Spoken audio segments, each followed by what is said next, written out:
Assalamualaikum warahmatullahi wabarakatuh. Bismillahirrahmanirrahim. Ashhadu an la ilaha illallah wa ashhadu anna Muhammadar Rasulullah. Allahumma salli ala sayyidina Muhammad wa ala ali sayyidina Muhammad. Rabbis rahli sadri wa yassir li amri wahlul 'uqdatam min lisani yafqahu qawli. Amin. Salam hormatku, salam santunku, salam takzimku buat para sahabat-sahabatku yang tercinta, baik yang ada di dalam ataupun yang ada di luar negeri. Semoga kita semua senantiasa di dalam lindungan Allah Subhanahu wa ta'ala. Amin ya rabbal alamin. Kajian ini kami beri judul Ketika Cinta Bersemi. Sebelum kita menumbuhkan cinta-cinta di hati kita kepada Sang Pencipta diri kita, maka kita harus mohon ampunan dulu. Kita harus mohon ridhonya Allah dulu, agar Allah meridhoi dan agar Allah mengampuni kesalahan-kesalahan kita sejak dari akil balik hingga setua ini. Jadi bagaimanakah caranya kita mendapatkan ampunan Allah? Jadi bagaimanakah kita mendapatkan keridhaan Allah? Apa cukup hanya kita ngaku-ngaku, ya Allah, aku mohon ampun kepadamu. Ya Allah, aku mohon keridhaanmu. Apakah mungkin hanya berucap-ucap saja bisa diampuni dan diridhoi oleh Allah? Sementara di dalam hati kita yang jadi Tuhan, yang jadi penguasa, masih diri manusia kita selama ini. Kita merasa yang paling berkuasa atas diri kita daripada kita dikuasai Allah. Kita merasa yang paling berkuasa atas seluruh ibadah-ibadah, solat-solat, doa-doa, solawatan-solawatan, ampunan, mohon-mohon ampun, istighfar kepada Allah. Sementara kita yang masih berkuasa di dalam seluruh aktivitas-aktivitas itu. Sementara kita masih jadi Tuhan atas semua af'al atau aktivitas itu. Apakah kita mendapatkan ampunan dari Allah? Apakah kita mendapatkan keridhaan dari Allah? Tidak, wahai sobat. Jauh panggang dari apinya. Itu semua hanyalah mimpi. Itu semua hanyalah angan-angan saja. Kenapa? Manusianya masih jadi Tuhan di dalam hatinya. Itulah yang dimaksud. Semuanya hanya semu, hanya angan-angan, hanya bayang-bayang saja, dan semuanya muspro. Tidak ada imbasnya sama sekali. Alhamdulillahirabbil alamin.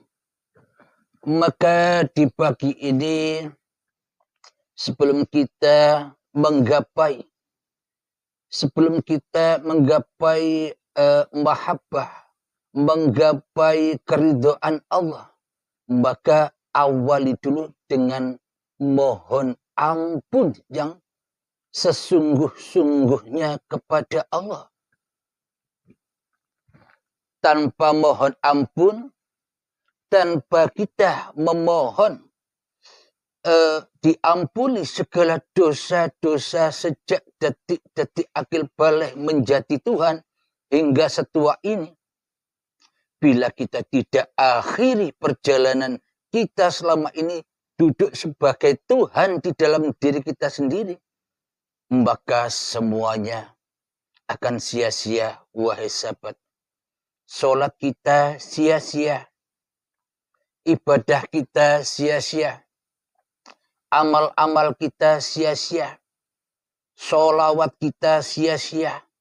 Bagaimana mungkin Anda merasa sholawat Anda diterima, sementara yang jadi Tuhan di dalam hati Anda, yang merasa bisa bersolawat, masih diri manusia kita. Coba hayati itu. Jangan unggul-unggulkan syariatmu. Jangan unggul-unggulkan laku-lakumu. Allah tidak memandang dirimu. Allah tidak memandang rupa dan hartamu. Allah tidak memandang ilmu-ilmu yang kau miliki. Allah tidak memandang amal-amal yang kau kerjakan. Allah tidak memandang nasab-nasabmu. Meskipun kau turunan kiai, turunan habaib, turunan nabi pun, Allah tidak memandang itu semua. Allah hanya memandang hatimu. Siapakah yang lebih kau pertuhankan di hatimu? Siapakah yang lebih kau cintai di dalam hatimu? Yang lebih kau cintai hawa nafsumu atau dirimu? Ataukah Tuhanmu yang menciptakan kamu? Jadi maknanya di dalam hatimu itu yang lebih wujud itu dirimu atau Tuhanmu. Itulah tanda-tanda cinta. Di dalam hatimu itu yang lebih hidup dirimu ataukah hidup Tuhanmu. Itulah tanda-tanda cinta. Di dalam hatimu itu yang lebih berkuasa atas hidup dan badan ini dirimu ataukah Tuhanmu yang menciptakan kamu. Itulah tanda-tanda cinta. Alhamdulillahirabbil alamin. Condong cinta kita kepada siapa? Kepada diri kita sendiri yang ada di hati kita, ataukah kepada Tuhan yang menciptakan diri kita di hati kita? Itulah nilai-nilai yang dipandang oleh Allah terhadap hamba-hambanya. Alhamdulillahirabbil alamin. Kita cinta kepada baginda Rasulullah sallallahu alaihi wasallam secara jasadnya, secara zahirnya, secara syariatnya. Kita cinta mengerjakan apa yang baginda Nabi Muhammad sallallahu alaihi wasallam kerjakan. Kita niru-niru secara dohirianya. Mohon diketahui, sampai kapanpun kita takkan pernah bisa meniru dohirnya Rasulullah. Sampai kapanpun kita takkan pernah bisa meniru sholatnya Rasulullah. Sampai kapanpun kita takkan bisa meniru amal-amalnya Rasulullah. Sampai kapanpun kita takkan pernah bisa meniru apa yang dikerjakan Rasulullah. Itu semua kan menurut pendapat mayoritas manusia mengikuti syariat-syariat Nabi. Namun pada intinya, pada hakikatnya, tak satu pun manusia bisa meniru syariat-syariat Kanjeng Nabi Muhammad sallallahu alaihi wasallam. Bagaimana bisa meniru syariatnya Nabi Muhammad sallallahu alaihi wasallam? Sementara syariat yang kita kerjakan selama ini masih bersyariat mentuhankan hawa nafsu kita sendiri. Sedangkan syariat-syariat yang kita lakukan selama ini masih hanya untuk pemuas hawa nafsu kita sendiri. Sholat untuk memuas hawa nafsu kita sendiri agar dikatakan orang Islam yang ahli ibadah. Ibadah-ibadah yang kita lakukan selama ini hanyalah untuk pemuas hawa nafsu kita sendiri agar kita merasa bangga dan mulia dengan ibadah-ibadah itu. Syariat yang kita kerjakan selama ini pasti jatuh dan jatuh kepada hawa nafsu daripada pulang kepada lillahi ta'ala. Itulah yang membedakan ibarat langit dan bumi. Syariat Kanjeng Nabi Muhammad sudah melesat ke langit, yakni lillahi ta'ala, mi'raj, bertemu kepada af'alnya Allah. Muhammad bukan kamu yang lempar, tapi aku yang lempar. Muhammad bukan kamu yang memanah, tapi akulah yang memanah. Inilah syariat-syariatnya junjungan kita Kanjeng Nabi Muhammad sallallahu alaihi wasallam. Ketika Nabi Muhammad berapa-apa saja, ketika Kanjeng Nabi Muhammad duduk, ditegur oleh Allah, Muhammad bukan kamu yang duduk, aku yang mendudukkanmu. Ketika Kanjeng Nabi Muhammad berdiri, ditegur lagi, Muhammad bukan kamu yang berdiri, tapi akulah yang memberdirikanmu.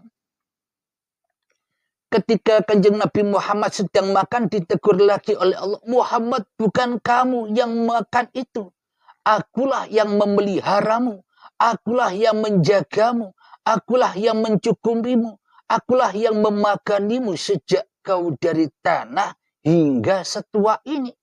Aku semua yang berlaku atasmu, wahai Muhammad. Ketika Muhammad sedang sholat, ketika Nabi Muhammad sedang sholat, ditegur lagi oleh Allah. Muhammad bukan kamu yang bisa sholat itu. Akan tetapi akulah yang menggerak-gerakkanmu di dalam sholat-sholatmu. Akulah yang menggerak-gerakkanmu di dalam seluruh ibadah-ibadahmu. Maka pulangkan semua kepadaku.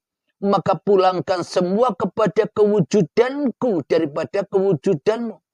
Jadi pulangkanlah semua kepada kekuasaanku daripada kekuasaan dirimu, wahai Muhammad, di hatimu. Alhamdulillahirabbil alamin. Inilah beda jauhnya antara syariatnya Kanjeng Nabi Muhammad sallallahu alaihi wasallam dengan diri kita semua selama ini. Inilah beda jauhnya antara syariat Nabi Muhammad dan syariat diri kita. Yang mana syariat diri manusia kita selama ini tidak demikian.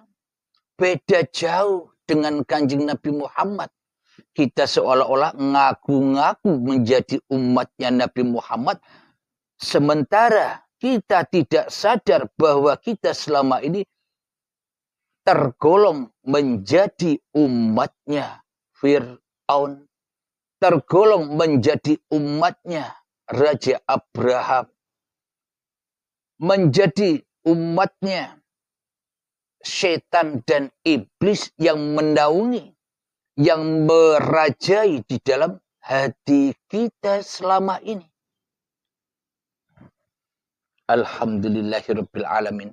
Jadi sebelum kita membahas tentang menumbuhkan benih cinta yang telah lama hilang, kita harus korek-korek dahulu hati kita.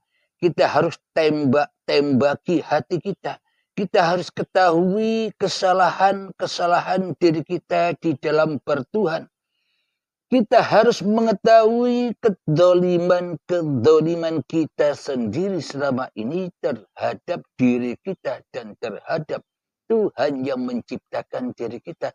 agar terbuka pintu ma'rifatullah. Maka sudah disebutkan dalam maqala, man arafa nafsahu, barang siapa yang mengenal siapakah sesungguhnya dirimu, maka faqad arafa rabbahu, maka kau akan mengenali siapa Tuhan yang berkuasa dan yang merahasiai dirimu. Alhamdulillahirabbil alamin. Mari kita lanjutkan kembali. Jadi untuk kita membanding-bandingkan antara syariatnya Kanjeng Nabi Muhammad dengan diri kita, maka sangat jauh berbeda antara langit dan bumi. Syariatnya yang dilakukan oleh Kanjeng Nabi Muhammad, syariatnya sudah sampai ke hadratillah, sudah sampai ke alam lillah, sudah sampai kepada Allah sebagai Tuhannya Kanjeng Nabi Muhammad, daripada sampai kepada Muhammadnya. Jadi syariatnya Kanjeng Nabi Muhammad sudah didalangi, sudah digerakkan, sudah dikuasai oleh Tuhan yang menciptakan Nabi Muhammad Sallallahu Alaihi Wasallam. Itu bedanya antara syariatnya Nabi Muhammad dengan syariat yang kita lakukan selama ini. Maka Kanjeng Nabi Muhammad diutus atau diciptakan, ditaruh di dalam dunia ini agar untuk contoh, suri tauladan untuk seluruh manusia, termasuk saya dan kita semua. Agar mencontoh apa yang dilakukan Kanjeng Nabi Muhammad, agar mencontoh iman yang sebenarnya iman yang dimiliki oleh Kanjeng Nabi Muhammad, dan agar mencontoh syariat-syariat yang dikerjakan oleh Kanjeng Nabi Muhammad. Ingat, bukan nyontoh raganya bro, tapi nyontoh hatinya agar syariatnya terbang melesat menuju Sang Pencipta.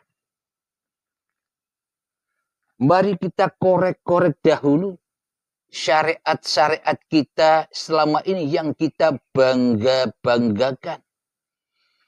Mari kita tembak-tembaki dulu syariat-syariat yang selama ini kita agung-agungkan.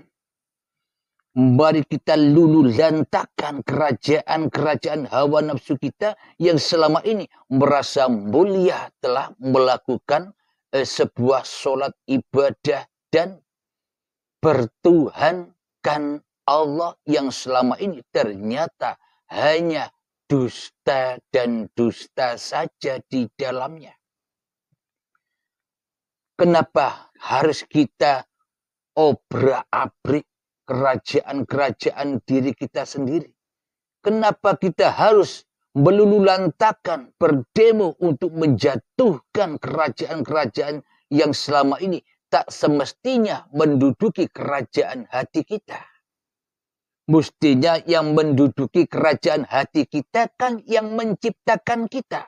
Bukan diri kita malah yang jadi raja di dalamnya. Ini yang harus kita sadari. Ini yang harus kita ketahui. Dan inilah pintu-pintu menuju menumbuhkan benih-benih cinta kepada Sang Pencipta.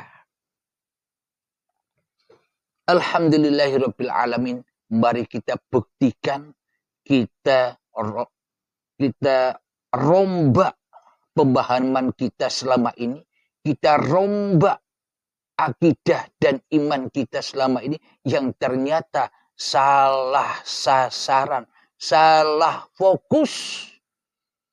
Mestinya iman dan akidah, beragama dan bertuhan itu menuju fokus kepada Tuhan yang menciptakan diri manusia kita. Akan tetapi selama ini fokus kita hanyalah kepada hawa nafsu kita sendiri. Fokus kita hanyalah kepada nama kita sendiri. Fokus kita hanyalah untuk bangga-banggaan, untuk mulia-muliaan diri kita sendiri di hati kita. Agar orang lain menyaksikan kita sudah beragama. Agar orang lain menyaksikan kita sudah bertuhan. Agar orang lain menyaksikan kita banyak ibadahnya. Agar orang lain menyaksikan kita sudah melaksanakan sholat dengan benar. Agar orang lain menyaksikan kita sebagai hamba yang bertakwa.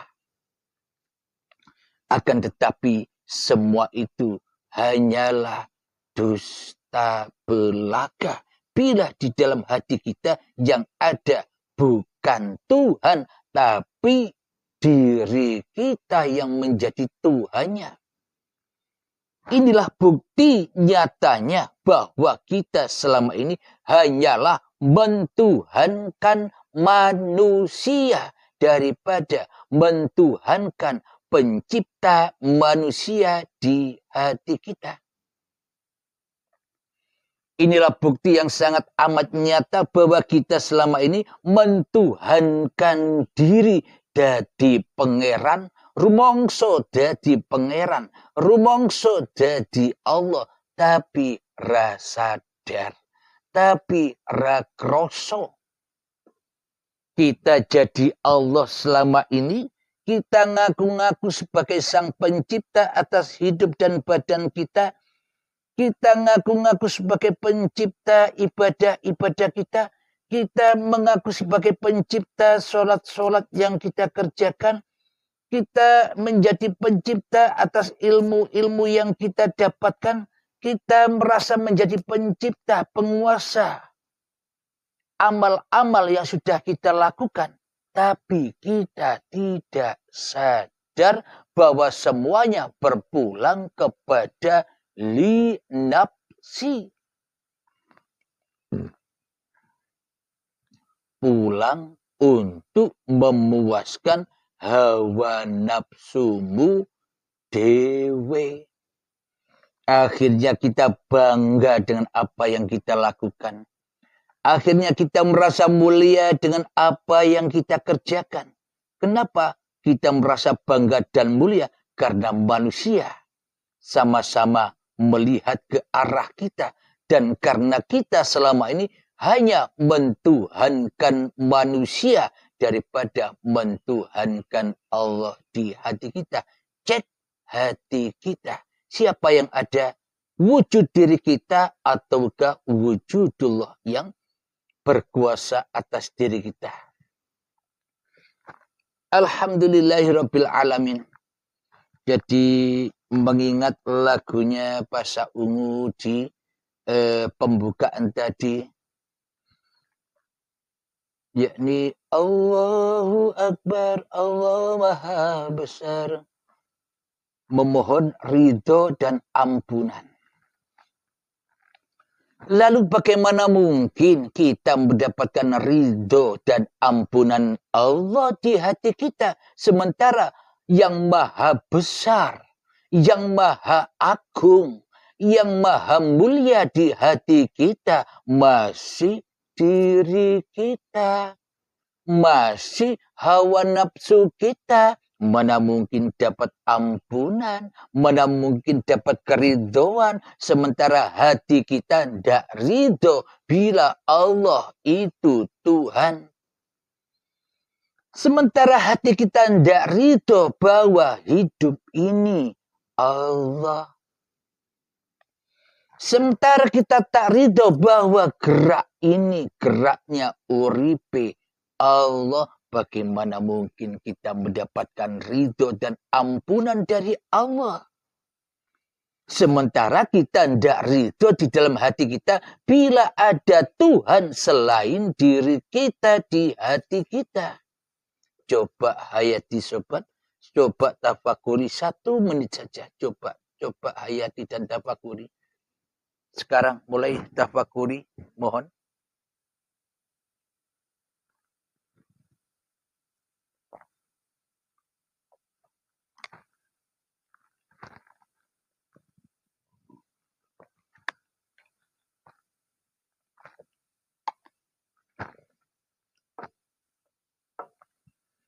Alhamdulillahirabbil alamin.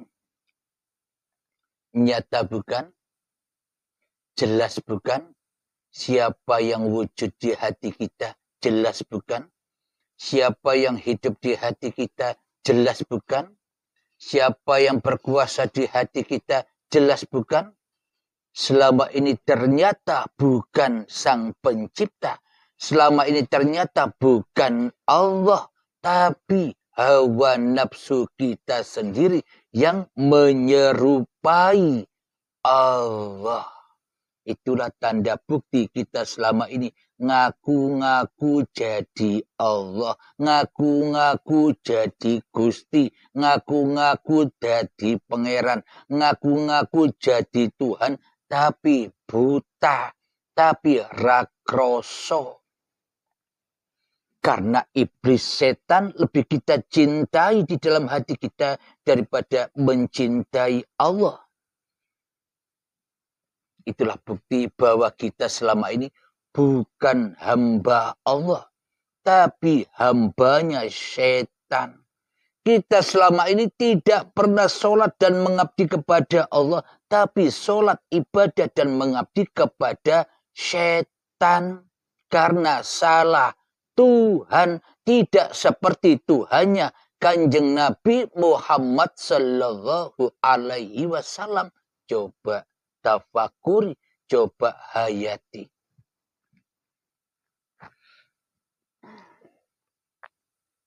Alhamdulillahirabbil alamin. Di sini kita sama-sama belajar. Dan bukannya saya merasa lebih tahu dan pintar dari Anda. Saya sama dengan Anda tanpa dikehendaki Allah, tanpa dikuasai uripi Allah. Mana bisa ini semua terpapar. Jadi yang di luar sana paparan virus corona, tapi di sini paparan virus uripe Allah, agar manusia sama-sama sadar masuk ke dalam rumahnya masing-masing, agar manusia sadar masuk dan masuk tenggelam di dalam dirinya sendiri daripada kelenceran di luar sana. Inilah tanda bukti wabah-wabah ini datang. Apa hikmahnya? Apa rahasianya? Agar manusia kembali kepada cinta kepada Tuhannya daripada cinta kepada dunia dan dirinya.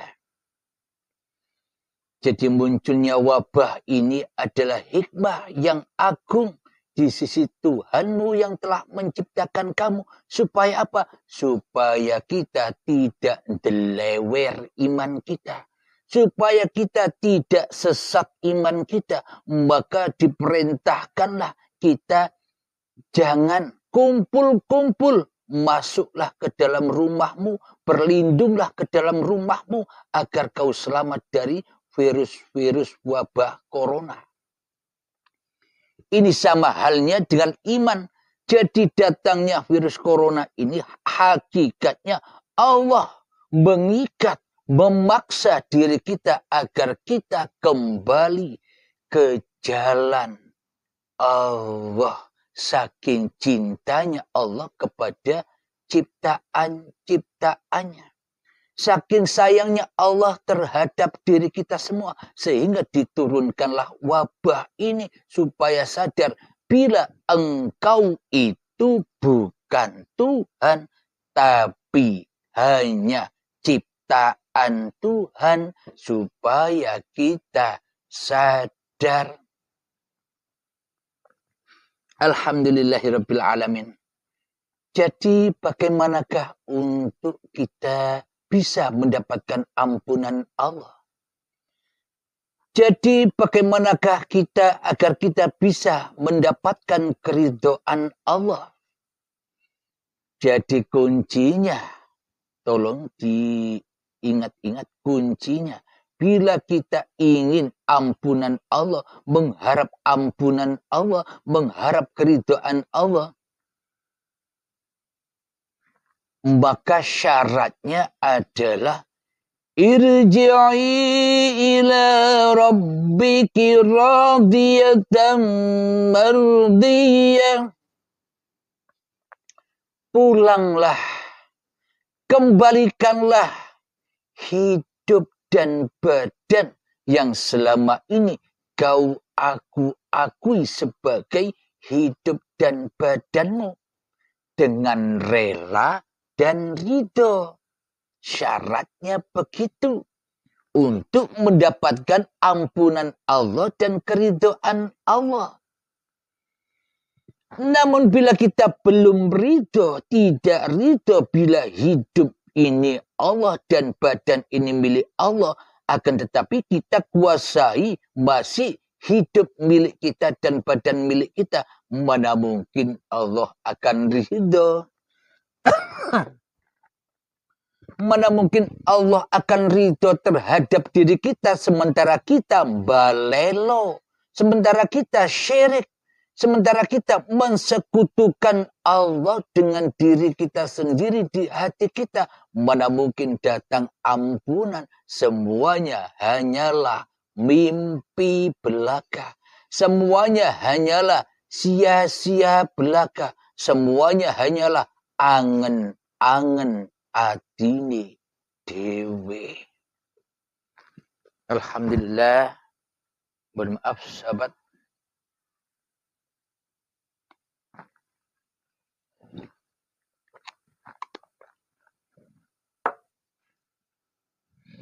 Alhamdulillahirabbil alamin. Jadi syarat mutlak manusia agar mendapatkan ampunan Allah, syarat mutlak manusia agar mendapatkan keridhaan Allah, yakni akhirilah hidup dan badanmu, akhirilah kerajaan-kerajaan yang kau rajai selama ini, akhirilah seluruh apa yang kau aktivitaskan selama ini, pulangkan hidup dan badan ini dengan rela dan ridho, bahwa hidup dan badan inilah amanah-amanah yang kita emban selama ini sebagai khalifah, sebagai wakil-wakil Allah. Amanah ini kita persembahkan lagi, kita kembalikan lagi dengan rela dan dengan ridho. Maka Allah pun akan meridhoi kita bila dengan rela dan dengan ridho. Tapi bila kita masih mengaku-akui segala aktivitas, tapi bila kita masih mengaku-akui segala ibadah-ibadah, bila kita masih mengakui sholat-sholat kita sebagai kebanggaan dan kemuliaan hati kita, itu ya tambah maksiat, bukan ibadah itu. Bukan amal soleh itu amal maksiat. Coba hayati, coba resapi, coba tafakuri. Ayo, coba.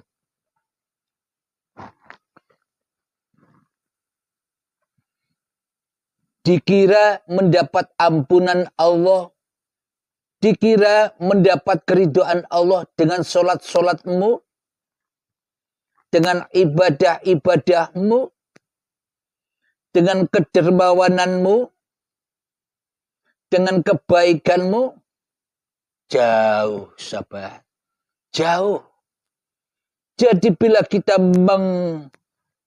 menyangka bahwa untuk mendapatkan ampunan Allah, untuk mendapatkan keridhaan Allah, untuk menyembah dan mengabdi kepada Allah dengan sholat-sholatmu, dengan ibadah-ibadah kita, dengan sholawatan kita, dengan zikir kita, dengan istighfar kita, dengan apapun yang kita lakukan, itu salah besar. Sehingga tidak tambah diampuni Allah, tapi disesatkan, tambah sesat di dalam sholatnya, tambah sesat di dalam ibadahnya, tambah sesat di dalam amal baiknya, tambah sesat di dalam kebanggaan dan kemuliaan hatinya atas syariat-syariatnya. Tambah jauh bro, tambah tenggelam di lautan hawa nafsu.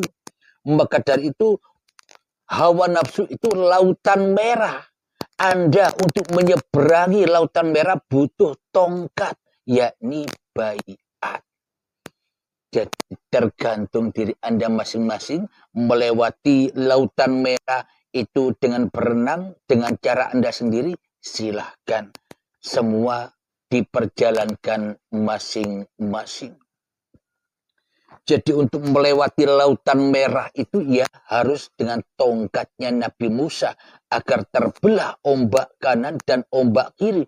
Agar terbelah ombak kanan itu siapa yang tinggal di dalam ombak kanan? Ombak kanan adalah orang-orang yang kesemsem. Ombak kanan orang yang cinta kepada hawa nafsunya daripada cinta kepada Tuhannya. Jadi yang tinggal di ombak kanan di lautan merah itu golongan siapa? Golongan orang-orang yang ahli ilmu. Orang-orang yang merasa banyak ilmunya. Siapakah yang tenggelam di dalam ombak sebelah kanannya Nabi Musa?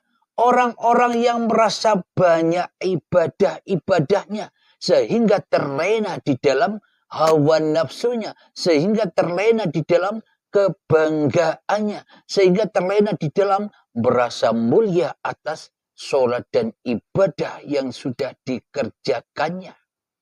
Ia tinggal di dalam ombak sebelah kanan. Lalu siapakah lagi yang tinggal di dalam ombak sebelah kanan? Merekalah orang-orang yang kaya raya, yang tenggelam di dalam kekayaannya, yang tenggelam di dalam kekuasaannya. Siapa lagi yang tinggal di dalam ombak sebelah kanan, lautan merah? Dialah orang-orang yang merasa paham ilmu, hakikat, dan makrifat. Orang-orang yang merasa paham ilmu, hakikat, dan makrifat. Orang-orang yang merasa ngerti ilmu, hakikat, dan makrifat. Sehingga manusianya merasa makrifat. Dialah juga yang tenggelam di dalam ombak kanannya Nabi Musa di lautan merah itu. Sama-sama tenggelam di dalam awake dewe. Sama-sama tenggelam di dalam hawa nafsune dewe. Sama-sama tenggelam di dalam pengakuan dirinya lah sebagai Tuhan penguasa atas hidup dan badan ini. Inilah ombak sebelah kanan di lautan merah.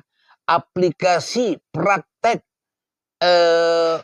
membuka tabir apa yang diceritakan di dalam Al-Quran ketika kisahnya Nabi Musa dengan tongkatnya, melemparkan tongkatnya kepada lautan merah agar bisa melewati, menyeberang di lautan merah itu. Terus siapakah yang tinggal di ombak ketika tongkat sudah dilempar, tersibaklah ombak kanan dan ombak kiri. Siapakah mereka yang tinggal di dalam ombak sebelah kiri itu?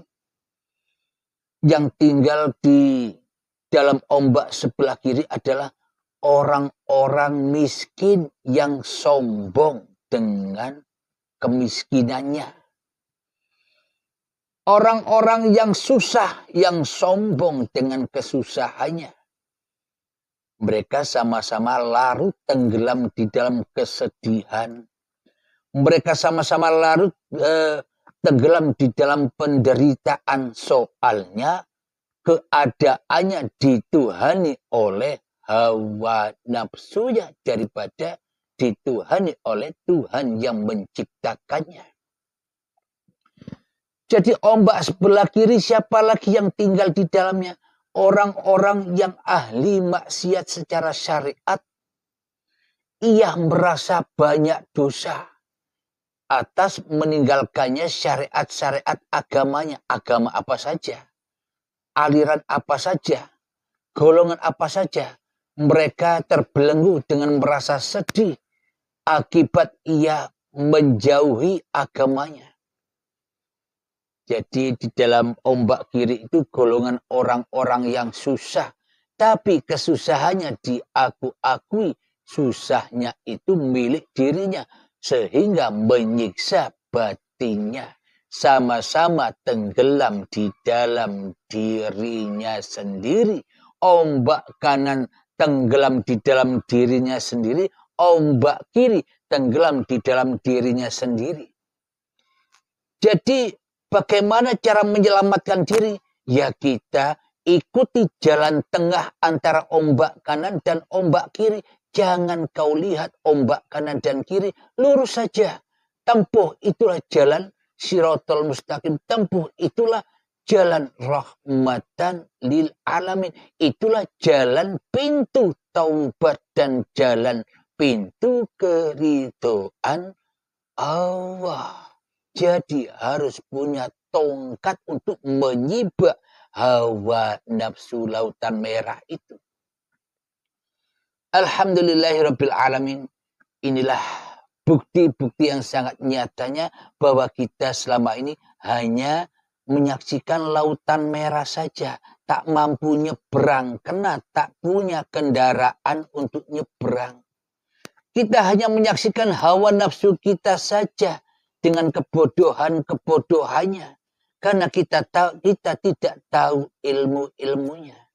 Maka alhamdulillah bagi sahabat-sahabat, maka alhamdulillah bagi saudara-saudaraku yang ada di luar sana, di dalam paparan uripe Allah inilah jalannya, kendaraannya untuk menyeberangi lautan merah itu.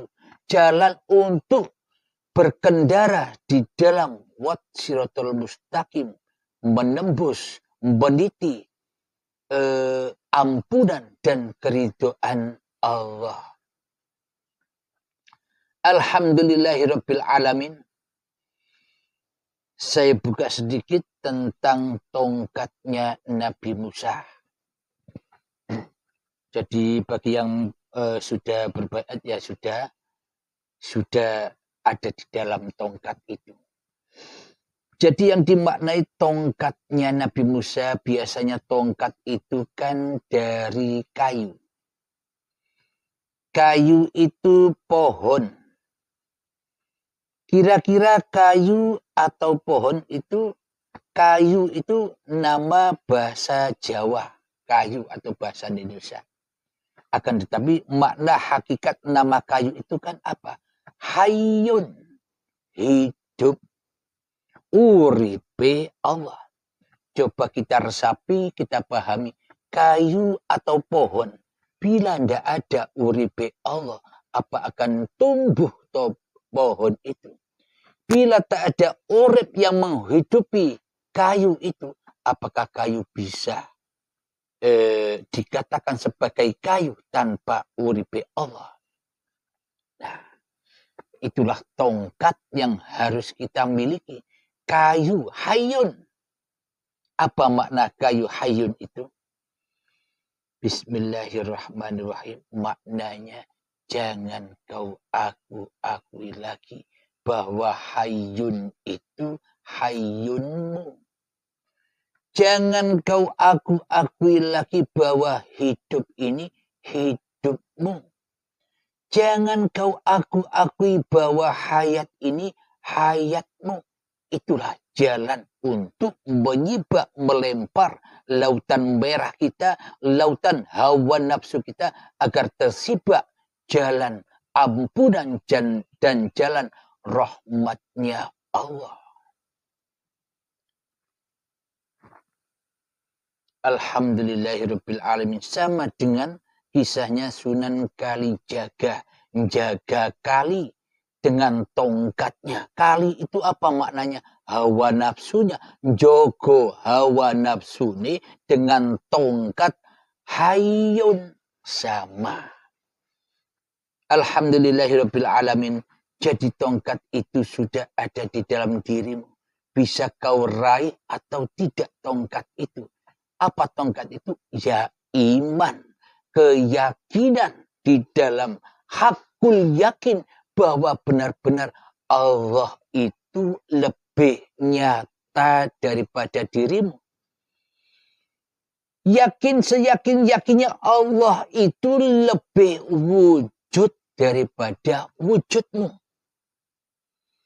Yakin seyakin-yakinnya Allah itu lebih hayyun, lebih hayat, lebih hidup daripada hidup yang selama ini kau akui sebagai hidupmu. Jadi menetapkan di dalam hati bahwa Allah itu lebih berkuasa atas dirimu daripada kuasa dirimu sendiri. Itulah tongkat-tongkat itu. Jadi untuk meraih tongkat ini manusia biasanya bervariasi lamanya di dalam mengaplikasikan tongkat ini di dalam hatinya. Minimal ada yang 10 tahun baru mendapatkannya. Ada yang 20 tahun latihan dan latihan. Aplikasi di dalam kehidupan zuhud, latihan kholwat, latihan tafakur, latihan mengheningkan diri. Butuh waktu yang panjang. 10 tahun, 20 tahun, 30 tahun, 40 tahun, terkadang sampai habis usianya pun kita belum menemukan tongkat itu. Sehingga menemukan tongkat yang akbar yang akan mengadabnya, yakni tongkat di dalam syakaratul maut. Karena ketika hidupnya belum taubat dan belum mempersembahkan semua hak-hak Allah kepada Allah. Jadi bermacam-macamlah manusia mencari jati dirinya. Alhamdulillahirabbil alamin. Jadi untuk kita agar mendapatkan ampunan dari Allah, untuk mendapatkan keridhaan dari Allah, maka ridhokanlah diri kita dahulu. Jangan mengharap-harap ridhonya Allah, sementara kita ndak ridho, ya ndak nyambung, ya ndak ketemu.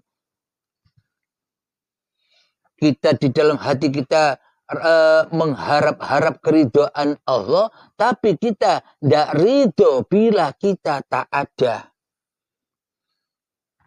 Kita mengharap ridho dari Allah, tapi kita tidak ridho bila kita tak wujud. Kita mengharap-harap keridhaan Allah dan ampunan Allah, sementara hati kita tak ridho bila kita tak hidup di hati kita. Iya enggak? Jadi semualah hanya angan-angan wae, hanya bayang-bayang saja. Sholatnya bayangan, ibadahnya bayangan, pintarnya bayangan, kebaikan-kebaikannya bayangan, dermawannya bayangan, ilmunya bayangan, amalnya bayangan, semuanya serba bayangan dan hancur lebur di dalam hawa nafsune dewe karena nyembah awake dewe. Jadi untuk merealisasikan ampunan dan keridhaan Allah, ya kita harus ridho di dalam hati kita bahwa kita tak ada manusianya. Al-insanu sirri wa ana sirruhu. Manusia itu adalah sebuah rahasia dan akulah rahasia di balik manusia itu sendiri. Nah, kalau kita sudah tahu siapa yang merahasiai kita, siapa yang mewujudkan kita, siapa yang mengendalikan kita, siapa yang memperjalankan kita, siapa yang menggerakkan kita, siapakah yang menghidupkan kita, siapa yang menguasai kita. Bila kita sudah punya tongkat menyibak lautan merah itu, maka nampaklah jalan rahmat itu. Jalan kembali itu ketika kita sudah rela dan ridho bahwa kita sebenarnya tak wujud. Bahwa sebenarnya kita tak hidup. Bahwa sebenarnya kita apalagi kuasa, ya tidak kuasa apapun. Itu maknanya, hakikatnya kita kembali ke alam di mana kita berasal. Kewujudan kita berasal dari gaib, alam gaib, kembali ke gaib. Bahwa sesungguhnya yang gaib itu bukan Allah, tapi manusianya. Bagaimana mungkin manusia menyatakan bahwa itu gaib? Karena manusianya selama ini jadi pangeran, merasa wujud, merasa hidup, merasa berkuasa. Karena selama ini manusianya jadi Tuhan rakroso. Maka dari itu monggo Allah pangerani yo gaib bagi hambanya. Karena yang jadi Tuhan bukan Allah di hatinya, tapi hawa nafsunya. Ketika manusia sudah kembali kepada Tuhannya dengan rela dan ridho, maknanya bukan wujud diri manusianya lagi yang wujud. Maknanya bukan hidup manusianya lagi yang hidup. Maknanya bukan kekuasaan manusianya lagi yang berkuasa. Tapi semua itu kuasanya uripe Allah.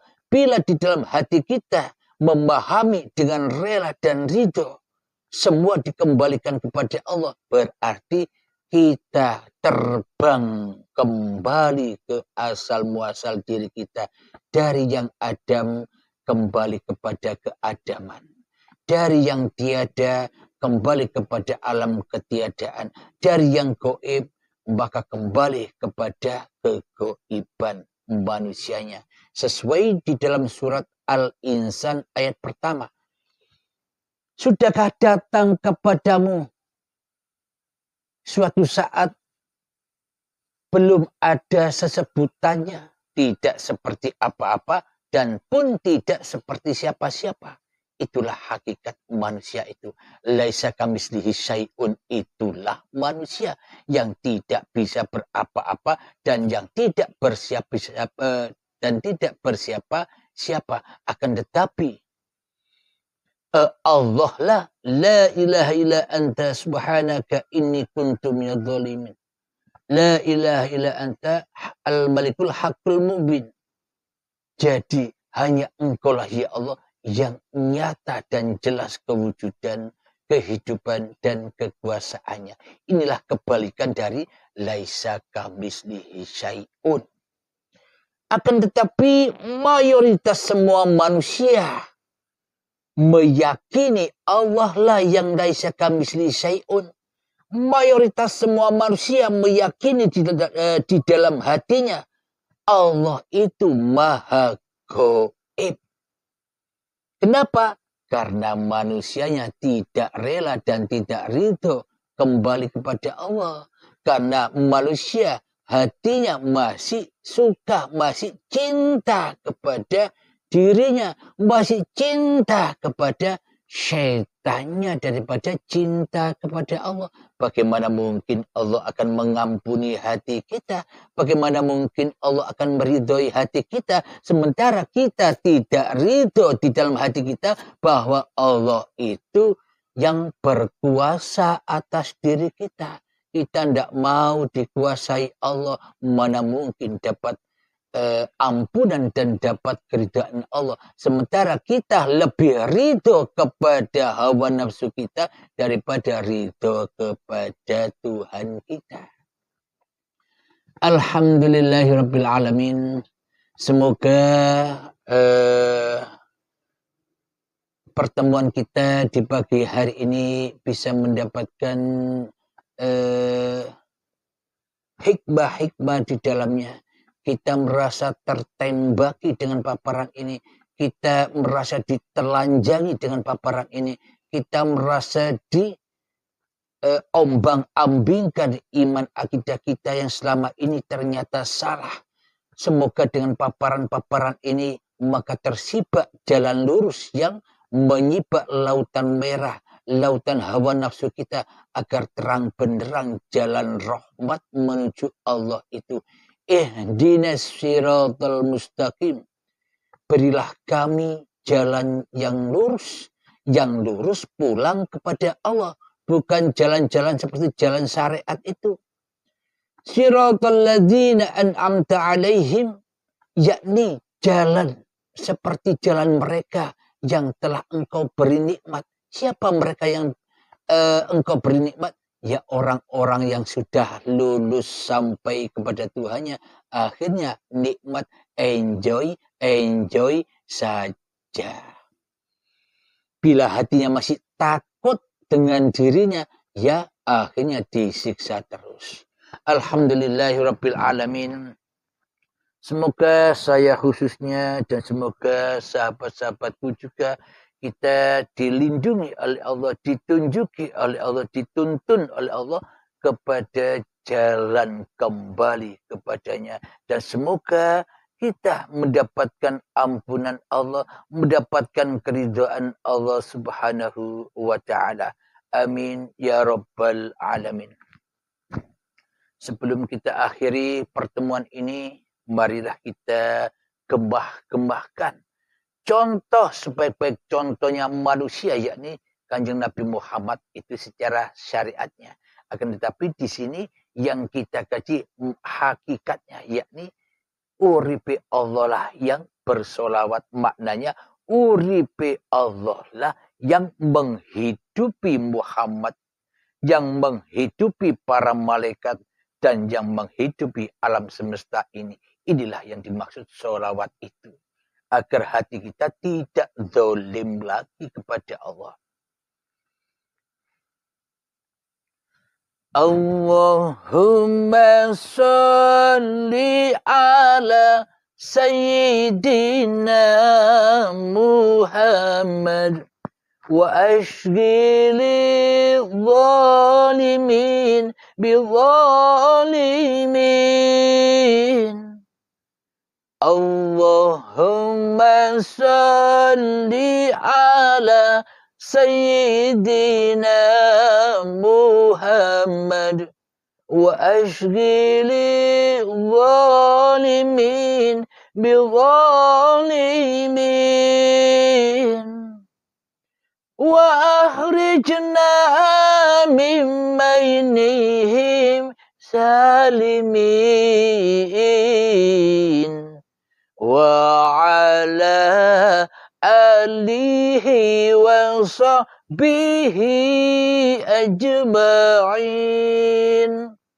الحمد لله رب العالمين اللهم يا قاضي الحاجات Allahumma ya mujibad da'awat, Allahumma ya rafi'ad darajat, Allahumma ya muhillal muskilat, Allahumma ya syafiyal amrad, Allahumma ya kafiyal muhimmat, Allahumma ya dafi'al baliyat, Allahumma akhtim lana bil iman, Allahumma akhtim lana bil islam. Ya Allah, berilah kesehatan, berilah kesembuhan kepada hamba-hambamu yang sekarang terpapar atau kena wabah penyakit corona. Sembuhkanlah mereka semua, ya Allah. Sadarkanlah mereka semua ke jalan-Mu, ya Allah. Dan bagi kita yang masih sehat-sehat ini pun, kita jangan berbangga-bangga di dalamnya. Mohon ampunlah, minta ridholah kepada Allah. Ya Allah, ampunkanlah dosa kami semua. Ridhailah kami semua, ya Allah. Mudahkanlah semua urusan-urusan kami di dalam menempuh kehidupan ini, ya Allah. Mudahkanlah kami membaca bisa membaca ayat-ayat-Mu ya Allah, baik yang ada di dalam diriku dan juga yang ada di luar diriku. Semoga aku bisa membaca semua ayat-ayat suci-Mu dan aku tidak akan zalim lagi terhadap-Mu. Rabbana atina fid dunya hasanah wa fil akhirati hasanah wa qina adzabannar. Wa sallallahu ala sayyidina Muhammad wa ala alihi wa sahbihi wa sallam walhamdulillahi rabbil alamin. Akhir kalam. Assalamualaikum warahmatullahi wabarakatuh.